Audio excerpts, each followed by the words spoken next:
Kit Guru is with Thermaltake at Computex 2023, and behind me we have some cyclists, because Thermaltake has their cycle desk. You may not be aware of this. The boss of Thermaltake during lockdown opened a cycle store here in Taipei, as in bicycles, and that's the origin story of the cycle desk, and that is why Thermaltake has cyclists here on their computer stand. Let us look at some cases. At CES 2023 we saw a whole series of Ceres cases. These 500s are out, they're an existing product. This one, however, on the end is different. This is the 500TG RGB TOF version. The significant thing being, this case is specific to the Asus TOF board. We're going to call them Stealth from here on in, where the cable connections are on the back, as we'll see.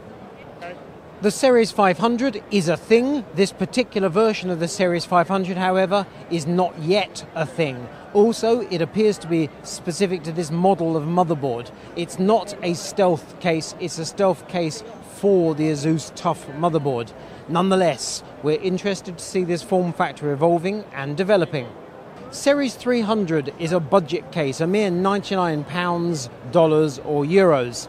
We have the basic uncoloured version, or black, snow, and matcha. Impressive case.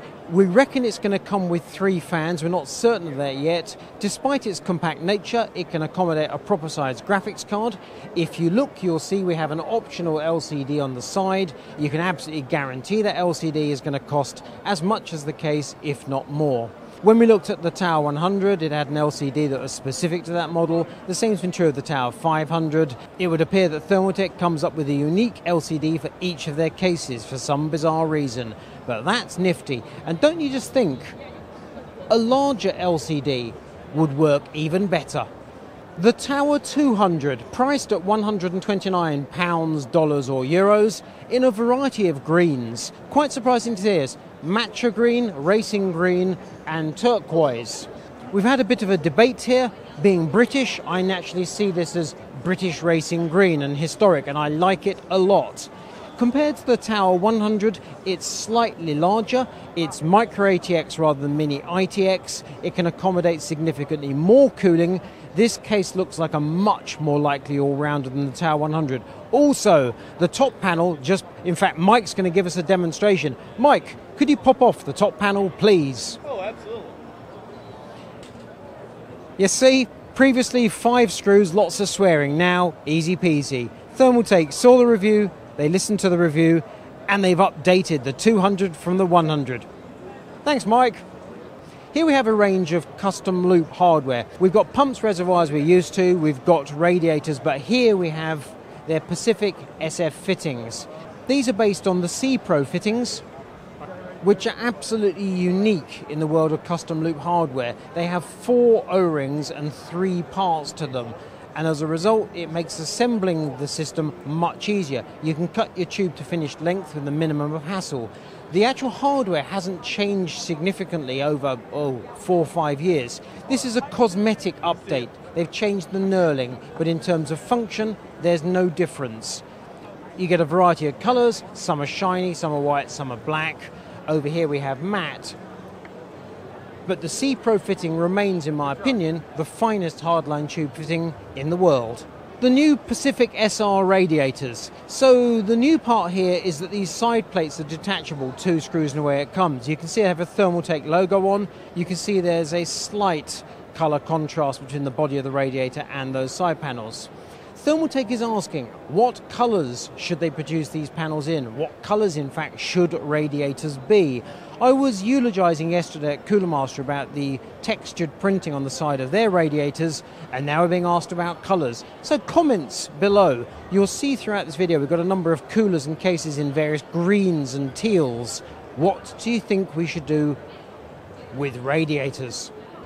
Thermaltake DDR5 memory. This is purely cosmetic. So we have memory packets here for 7600, which is wickedly fast. Previously they've been focusing on slower speeds. That is absolutely top line for Intel. But we're looking here at the cosmetics. So this look we're familiar with. These top 3 on the other hand, well, what do you think? Now these are, we understand, mock-ups. They're basically decals on either dummy modules or maybe even dead modules.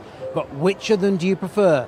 Do you prefer the regular, I think, carbon weave, this is what Leo likes, Matt's not so sure, I can't even describe it, or the kind of crisscross carbon, that's a bit of a funny one? What do you reckon? And the answer obviously is this, but what do you reckon? I'm saying the answer is this. Once again, Thermaltake has gone colour crazy. So, regular 240mm AIO coolers, and yet colours. Once again, I'm drawn to the British racing green. However, this paler, bluish green, I'm liking a great deal.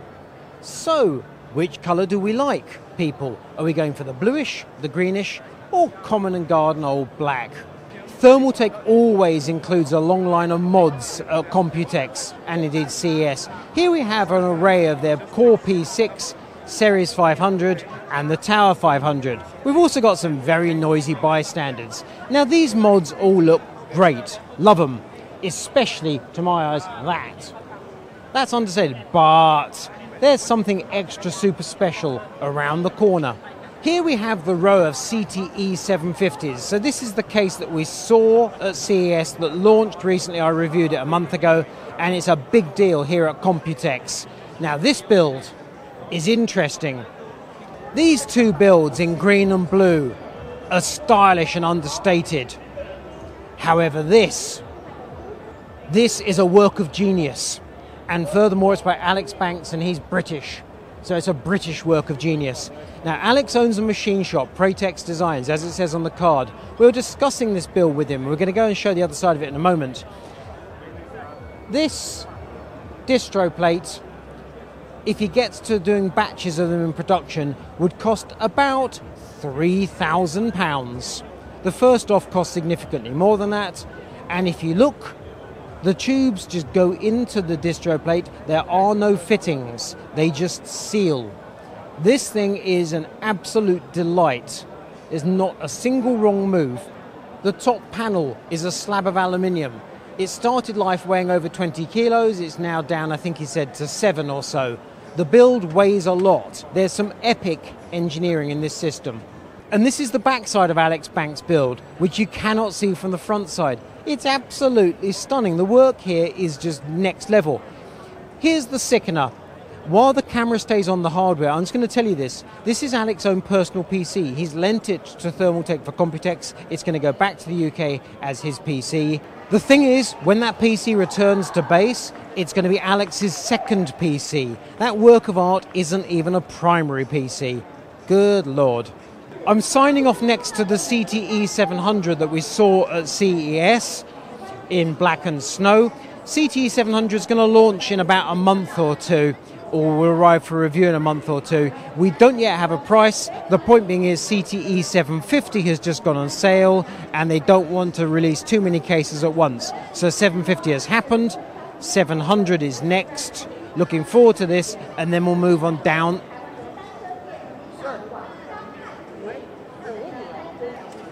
I'm keeping that in. And that was a chap who doesn't care about the CTE 700, and that makes him a bad person. Kit Guru has done Thermaltake at Computex 2023 after a mere 4-year gap, and now we're moving on to the next stand.